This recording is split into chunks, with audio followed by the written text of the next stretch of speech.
People think wealth is money. They think the number in their bank account represents security. They think paper promises from governments and institutions will hold value because they always have during their lifetime. History says otherwise. Money dies, currencies collapse, banks freeze accounts, governments default. When they do, the people holding paper claims get destroyed every single time. But here is what the history books skip over. Some people walk through these collapses with their wealth intact. Some people emerge richer than before. And it has nothing to do with luck. The difference between survivors and victims in every monetary collapse comes down to one distinction: the difference between claims on wealth and wealth itself. A bank deposit is a claim. A government bond is a claim. A pension promise is a claim. These are all IOUs from institutions expecting you to trust them. Wealth itself is different. Wealth is productive land you control. Wealth is a skill nobody takes from you. Wealth is stored essential goods in your possession. Wealth is liquidity held outside failing systems. Claims depend on counterparties honoring obligations. Wealth has no counterparty. Every monetary collapse concentrates wealth toward those who understood this distinction before the collapse began. The infrastructure of extraction changes hands. The bottlenecks of essential goods flow to new gatekeepers. Those holding paper claims watch their purchasing power evaporate, while those controlling tangible productive assets maintain their leverage. This pattern repeats across 2,000 years of documented evidence. It repeats across empires, continents, centuries, and political systems. Welcome to Noob Historian. We follow the money, trace the power, and expose the history they never taught you in school. This is not ancient history. This is your present. Right now, your bank deposit is a claim on an institution. Your retirement fund is a claim on future markets. Your Social Security is a claim on future tax revenue. Your government's bonds sit on the balance sheets of banks you trust with your savings. Since 2008, the Federal Reserve expanded its balance sheet from $900 billion to a peak of $9 trillion. The European Central Bank did the same. So did the Bank of Japan. So did the Bank of England. Lebanon in 2019 showed what happens when the music stops.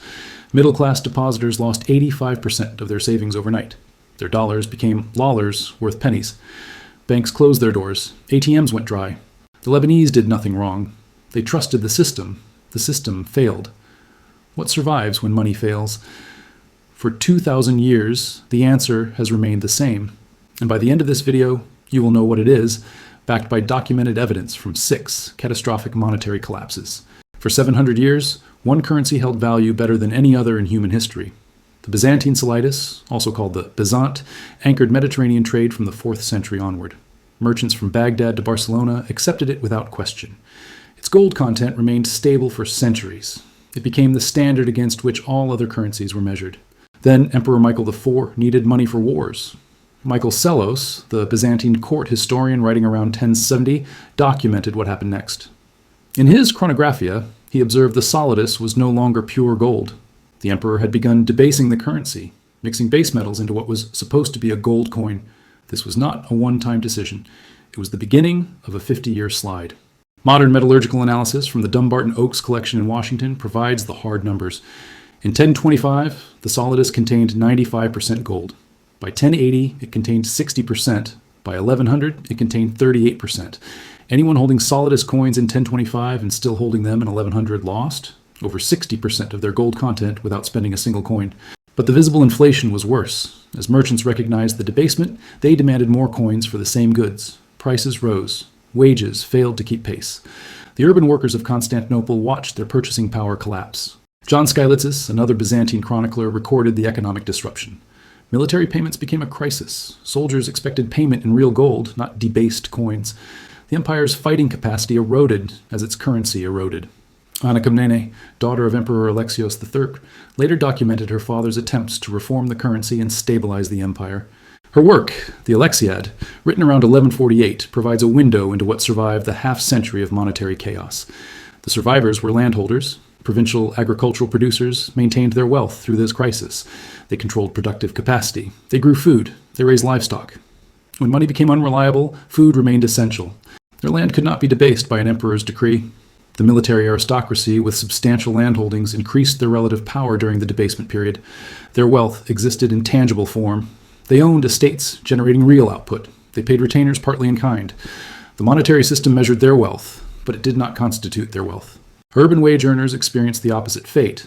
Those holding cash savings, those receiving fixed payments, those depending on the stability of the solidus, lost everything the solidus was supposed to represent.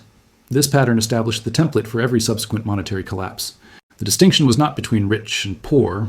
The distinction was between those holding claims and those holding productive capacity. Emperors created money. Landholders controlled food production. When the money failed, the food remained. Those who controlled the food controlled real wealth. The Byzantine case reveals something else. The debasement did not happen overnight. It took 75 years for the solidus to lose most of its gold content. People had time to observe, analyze, and act. Yet most did nothing. They trusted the coin because they had always trusted the coin. Those who recognized the pattern early converted their coins to land. They traded paper claims for productive capacity. When the final collapse came, they watched from positions of safety while their neighbors experienced ruin.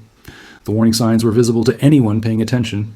More coins required for the same purchases. Merchants demanding extra payment for foreign goods. Soldiers complaining about pay. The signs accumulated year after year. Most people ignored them. The survivors did not. The plague killed between 30% and 60% of Europe's population in 3 years. By 1350, entire villages stood empty. Cities lost half their inhabitants. Fields went unharvested because no workers remained to harvest them. This demographic catastrophe created the most significant wealth transfer in European history up to its time. And the transfer went in a direction few expected. Before the plague, Europe's economy ran on labor abundance. Lords held land. Peasants worked it. The peasants had no leverage because replacement workers waited behind them. Wages stayed low because workers were expendable. The plague inverted this equation. Suddenly, workers became scarce. Those who survived the plague found themselves in demand. Lords needed laborers, farmers needed hands, merchants needed craftsmen, and there were not enough people to fill these roles. The English Parliament recognized this threat immediately.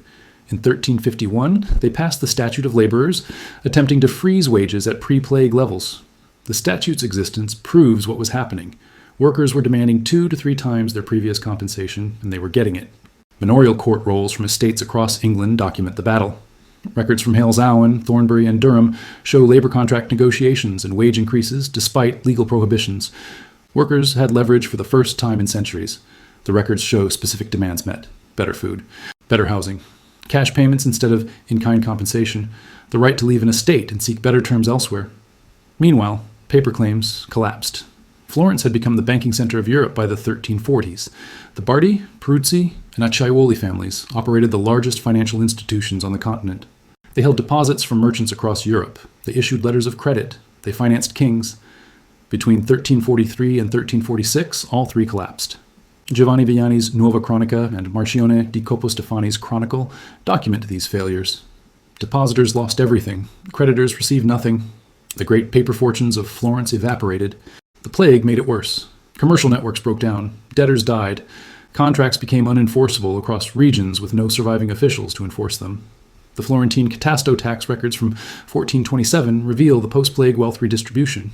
New families held wealth. Old banking fortunes had disappeared. Those with skills and productive capacity had risen. Economic historian Carlo Cipolla documented the outcome. Skilled artisans and essential service providers saw real wealth increases of 100% to 200% within 2 generations after the plague. Blacksmiths, carpenters, masons, physicians, millers, bakers, brewers, clothiers. These trades commanded premium compensation because they possessed something money could not purchase during a labor shortage. They possessed the ability to produce essential goods and services. Samuel Klein Cohn Jr., his 2007 study, After the Black Death, examined labor legislation across Western Europe. Every country attempted to freeze wages. Every attempt failed. Skills had become more valuable than the paper attempting to control their price. David Hurley Hees, The Black Death and the Transformation of the West, from Harvard, describes the structural shift. The plague did not destroy wealth. It redistributed it, and it redistributed wealth away from paper claims and toward productive human capacity. The lesson was clear to contemporaries. Giovanni Boccaccio, writing in the Decameron, observed traditional social orders had collapsed. Those who survived possessed something valuable, their labor and their skills, and the market paid them accordingly. Money remained money. Gold remained gold. But the leverage shifted. Those with essential, non-replicable skills captured the gains. A banker with a vault full of IOUs from dead men had nothing. A blacksmith with a working forge had everything. The difference was productive capacity versus paper claims. This chapter of history teaches you something about your own skills. When systems fail, what do you know how to do? What services do you provide? What do you produce? These questions matter more during disruptions than the balance of your accounts. The French Revolution needed money. Seizing church lands provided an asset base. The revolutionary government decided to monetize these lands by issuing paper currency backed by them. They called this currency the Assignat. In December 1789, the National Assembly authorized 400 million livres in assignats. The notes would bear interest. They would be redeemable for confiscated church lands. They would circulate as money. Every economist in France warned against this plan, but the government needed funds, and the printing press was faster than taxation. Andrew Dixon White, in his 1876 study, Fiat Money Inflation in France, compiled the original revolutionary documents and traced what happened next. Within months, the assignats began losing value. The government's response was to print more. The Treasury records in the Archives Nationales document the acceleration. 400 million in 1789 became 45 billion by 1796. François Aftalion, It's the French Revolution, an economic interpretation, provides the price data from Paris markets. In January 1791, 100 livres in assignats purchased 100 livres worth of goods. By August 1793, 100 livres in assignats purchased 22 livres worth of goods. By May 1795, 100 livres in assignats purchased 8 livres worth of goods. By February 1796, 100 livres in assignats purchased half a livre worth of goods. This represented a 99.5% loss in purchasing power. Seymour Harris's 1930 Harvard study, The Assignats, examined the differential impact across social classes. Urban workers on fixed wages experienced catastrophic impoverishment. Pensioners holding assignats starved. Anyone with savings denominated in paper currency lost their life's accumulation. The revolutionary government attempted price controls. They passed the law of the maximum in September 1793, fixing prices for essential goods. Farmers responded by hiding their crops. Merchants responded by closing their shops. A thriving black market emerged where real prices prevailed. Those who preserved wealth through the assignat collapse shared specific characteristics. Real estate holders who kept property through the terror maintained their position. Land produces food, buildings provide shelter. These functions remain regardless of what happens to paper currency. Farmers with productive land and stored grain became wealthy in relative terms. When assignats bought nothing, grain bought everything. Harris documents farmers trading grain directly for luxury goods at exchange rates unthinkable before the collapse. Those who converted assignats early into tangible goods preserved purchasing power. The key was recognizing the trajectory before the collapse accelerated. Those who waited, who trusted official assurances, who believed that paper would recover, lost everything. In 1796, the government admitted defeat. They withdrew the assignats and issued a replacement currency called mandats territoriaux. This new paper lost 97% of its value within 6 months. The French learned what every subsequent generation would relearn. Paper promises depend on the institution making them. When the institution loses credibility, the paper loses value. And the trajectory from loss of confidence to worthlessness moves faster than most people expect. Meanwhile, the farmer with grain in his barn remained fed. The landowner with tenants paying rent in kind remained housed. Those with essential productive capacity rode out the storm. The assignat collapse teaches you something about speed. The decline took 7 years from beginning to end, but the final 50% of value was lost in 6 months. Confidence erodes slowly, then collapses suddenly. By the time the majority recognizes the problem, the window for action has closed. Government officials insisted. Throughout the decline, the currency was sound. They passed laws mandating its acceptance. They punished those who refused it.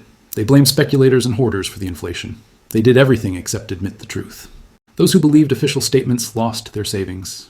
Those who trusted their own observations and acted early preserved wealth. This distinction between official narrative and observable reality matters in every monetary crisis. The Confederate States of America printed over $1 billion in paper currency during the Civil War. They also issued bonds. They also encouraged banks to extend credit. They created an entire financial system based on the assumption of Confederate victory. When the Confederacy lost, every dollar of this paper became worthless instantly. Eugene Lerner's 1955 study, Money Prices and Wages in the Confederacy, in the Journal of Political Economy, compiled systematic price data from Confederate newspapers. The Richmond Enquirer and Augusta Chronicle published market prices throughout the war. These records show the collapse in real time. The price of gold in Confederate dollars tells the story. In January 1861, $1 in gold cost $1 in Confederate paper. By January 1863, $1 in gold cost $3 in Confederate paper. By January 1864, $1 in gold cost $20 in Confederate paper. By January 1865, $1 in gold cost $60 in Confederate paper. By April 1865, Confederate paper was worthless. Essential goods showed similar patterns. Flour cost $7 per barrel in 1861. It cost $1,500 per barrel in 1865. Bacon cost 12 cents per pound in 1861. It cost $9 per pound in 1865. Coffee became unobtainable at any paper price by 1864. Richard Burdekin and Mark Weidenmuir's 2003 study, Suppressing Asset Price Inflation, analyzed these price movements. The pattern accelerated as military defeats mounted. Each Confederate loss on the battlefield translated into higher gold prices within days. Markets priced in the increasing probability of total loss. Confederate bonds experienced the most complete destruction. Planters, merchants, and ordinary citizens had purchased Confederate bonds as patriotic investments. They held certificates promising future payment in gold. They expected these bonds to fund their retirements, their children's educations, their estates. After Appomattox, these certificates became wall decorations. The Confederacy no longer existed to honor its debts. Every bondholder experienced 100% loss. Bank deposits in Confederate-aligned institutions suffered the same fate. Banks had invested in Confederate bonds. When the bonds became worthless, the banks became insolvent. Depositors received nothing. The destruction appeared total, but some Southerners maintained economic function through the collapse. Land surveyors' records from the Reconstruction period show Southern plantations still existed. The land had not vanished. The soil remained fertile. The buildings stood. Productive capacity survived even when the currency did not. Those holding hard currency, gold and silver coins, maintained purchasing power throughout the war and beyond. Gold was gold in 1861 and gold in 1865. Those who had converted Confederate paper to gold early preserved wealth. Essential trade skills provided another form of protection. Blacksmiths remained necessary. Millers remained necessary. Physicians remained necessary. These practitioners earned their living through skills no military defeat destroyed. The doctor who treated patients before the war treated patients after the war. His income source, human illness, did not depend on which government controlled Richmond. His skill traveled with him regardless of political outcomes. Farmers who had stored grain, preserved meat, and maintained seed stock positioned themselves for the post-war economy. Food remained essential. Those who controlled food production controlled something of lasting value.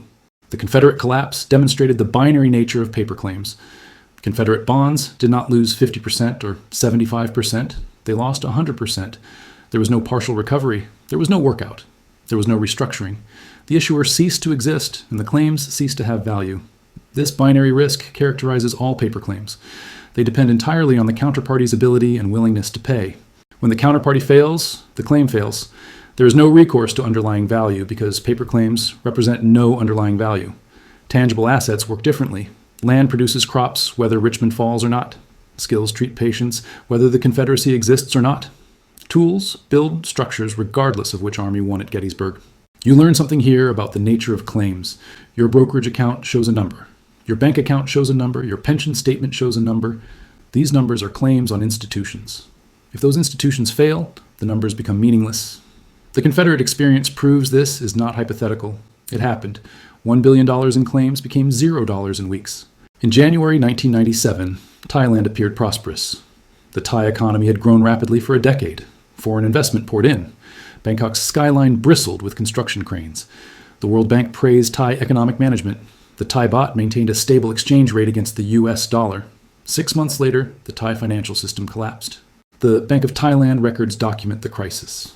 In January 1997, Thailand held $38.7 billion in foreign exchange reserves. By July 1997, reserves had fallen to $2.8 billion as the central bank desperately defended the baht's exchange rate. On July 2, 1997, Thailand abandoned the defense and let the baht float. The currency immediately lost 15% of its value. Within 6 months, it lost 55%. The IMF International Capital Markets Report from September 1998 documented how the crisis spread. Indonesia, Malaysia, South Korea, and the Philippines all experienced currency collapses and banking crises within months. The numbers from Indonesia were particularly severe.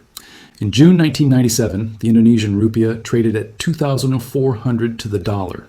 By January 1998, it traded at 10,000 to the dollar. By June 1998, it traded at 17,000 to the dollar, an 85% loss in 12 months. The Indonesian Central Statistics Bureau conducted household surveys documenting the wealth destruction. The poverty rate increased from 11% in 1996 to 33% in 1998. 1/3 of the country fell below the poverty line in 2 years. The Korean Financial Supervisory Commission records reveal what killed the chaebols. These massive conglomerates, Samsung, Hyundai, Daewoo, LG, and others, had borrowed aggressively. Average debt-to-equity ratios ran between 400% and 500%. For every dollar of equity, they owed $4 to $5 in debt. When the crisis hit, dollar-denominated debt became impossible to service. Korean companies had borrowed in dollars because dollar interest rates were lower than won interest rates. This appeared to be smart financing. The strategy assumed the won would maintain its value against the dollar. When the one collapsed, dollar debts doubled or tripled in one terms. Companies with strong underlying businesses faced bankruptcy because they could not service their currency-devastated debts. The World Bank Report, East Asia, the Road to Recovery. From 1998, documented GDP contractions across the region. South Korea contracted 5.8%. Indonesia contracted 13.1%. Thailand contracted 7.6%. Personal testimonies collected by researchers at the Asian Development Bank describe the household impact. Middle-class families lost homes. Retirement savings evaporated. Children dropped out of school. The pattern of survival matched historical precedents. Those with dollar savings or gold preserved purchasing power. While the rupiah and the baht collapsed, dollars and gold retained value. Those who had maintained a portion of savings in hard currency outside the domestic banking system rode out the crisis with wealth intact. Small-scale producers with paid-off tangible assets survived better than debt-leveraged conglomerates. A farmer owning land free and clear continued farming. A manufacturer owning equipment without loans continued producing. Debt killed productive enterprises. Too big to fail proved false. Massive institutions collapsed. Banks with government connections failed. Chaebols with political patronage went bankrupt. Size and connections provided no protection when the entire system seized. International mobility provided another form of protection. Skilled professionals who relocated to unaffected countries maintained their income streams. Doctors, engineers, and IT professionals found employment in Singapore, Australia, and the United States. Their skills traveled with them. The Asian financial crisis demonstrated leverage risk at national scale. Countries and companies had borrowed in currencies they could not print. When confidence evaporated, they faced impossible choices. Thailand could either drain its reserves defending an unsustainable peg, or let the currency float and destroy everyone with dollar debts. They chose the latter. Every individual and company with dollar-denominated liabilities and local currency assets experienced the same destruction. Their debts grew while their income shrank. Many productive, well-managed enterprises died, not because they were poorly run, but because their currency collapsed. This teaches you something about debt. Leverage amplifies returns in good times. It amplifies losses in bad times. The Korean chaebols were profitable businesses. Their products were competitive. Their management was capable. Their leverage killed them anyway. If you carry significant debt, you carry significant risk. The Asian crisis proves debt transforms a survivable downturn into a fatal one. In 2019, Lebanese bank deposits totaled approximately $175 billion. By 2023, those dollars had become lollars. Lebanese dollars trapped in the banking system and worth 10 to 15 cents on the dollar if they could be accessed at all. The World Bank Lebanon Economic Monitor reports document the collapse. Lebanon's GDP fell by over 60% in 3 years, the most severe peacetime economic contraction in modern history. The currency disintegration exceeded even historical hyperinflations. In 2019, the official exchange rate stood at 1,507 Lebanese pounds per dollar. By 2023, the market rate exceeded 90,000 pounds per dollar, a 98% loss in purchasing power. Human Rights Watch published a 2023 report titled, "Your Money is Not Safe Here," documenting depositor experiences. The testimonies describe a modern horror. Bank doors closed. ATM withdrawals were capped at $50 per week, then $20, then suspended entirely. Transfers abroad were blocked. Life savings became inaccessible. One depositor described having $800,000 in a Lebanese bank. After capital controls, he could withdraw only $400 per month in local currency at a rate representing a 90% haircut. His $800,000 became effectively $80,000 over years of slow bleeding. American University of Beirut researchers documented the dual economy. Official rates meant nothing. Everything real transacted at market rates. Two prices existed for every good. The fantasy price at official rates, the real price at black market rates. Banque du Liban, the central bank, issued circulars attempting to manage the crisis. These circulars restricted withdrawals, mandated exchange rates, and prohibited transfers. Each circular trapped depositors more completely. The wealthy escaped. Those with accounts in Switzerland, London, or New York maintained their purchasing power. Those with real estate in Dubai or Paris retained tangible assets. Those with foreign passports relocated and rebuilt. The middle class was destroyed. Teachers, doctors, engineers, small business owners who had trusted Lebanese banks lost their life savings. They did everything right by conventional standards. They saved. They deposited in safe institutions. They held dollar accounts for stability. The Lebanese banking system had projected stability for decades. These were not risky investments. These were checking accounts and savings accounts at established institutions. Counterparty risk had come home. When you deposit money in a bank, you no longer own money. You own a claim on the bank. If the bank fails, if the bank is prevented from paying, if the bank's government seizes assets, you receive nothing. Your money becomes their liability, and you become their creditor. This legal reality operated invisibly for decades in Lebanon. Then it became visible overnight. Real estate with productive capacity maintained relative value. A rental property still collected rent, even if rent was paid in devalued pounds. A business still generated revenue, even if the revenue bought less. Physical assets in your control cannot be frozen by a central bank circular. Skills mattered for emigration. Lebanese doctors, engineers, and IT professionals relocated to the Gulf, Europe, and North America. Their credentials and abilities translated across borders. They rebuilt abroad, while those without portable skills remained trapped. The Lebanese case provides the most relevant modern evidence because it happened to a middle-income country with a sophisticated financial system. Lebanon was not a failed state before 2019. Beirut was the Paris of the Middle East. Its banks served the entire region, and it collapsed anyway. 6 collapses.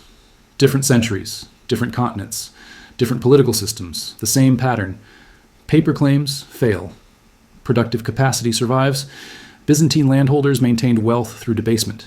English workers with scarce skills commanded premiums after the plague. French farmers with grain prospered through Assignat hyperinflation.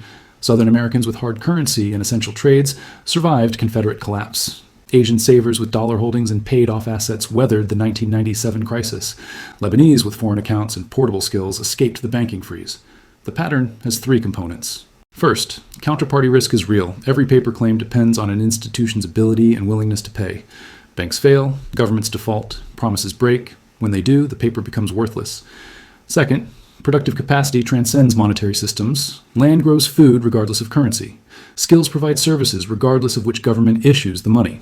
Tools produce goods regardless of what happens to bank balance sheets. Third, the time to prepare is before the crisis. Those who recognized warning signs and acted early preserved wealth. Those who waited for official confirmation lost everything. Your bank account is a claim. Your retirement fund is a claim. Your government's promises are claims. What do you control that has no counterparty? What do you produce that others need? What skills do you possess that travel with you? These questions mattered in Byzantine Constantinople. They mattered in Plague-era England. They mattered in Revolutionary France. They mattered in the collapsing Confederacy. They mattered in 1997 Asia. They matter in Lebanon today. They will matter wherever the next collapse occurs. 2,000 years of evidence points to the same conclusion. What always survives when money dies is not money. It is productive capacity, essential skills, tangible assets, and the wisdom to know the difference between claims and wealth. History does not repeat, but it rhymes, and this rhyme has echoed for 2 millennia. Now you know the pattern. What you do with this knowledge is up to you. This has been Noob Historian. We follow the money, trace the power, and expose the history they never taught you in school. Until next time.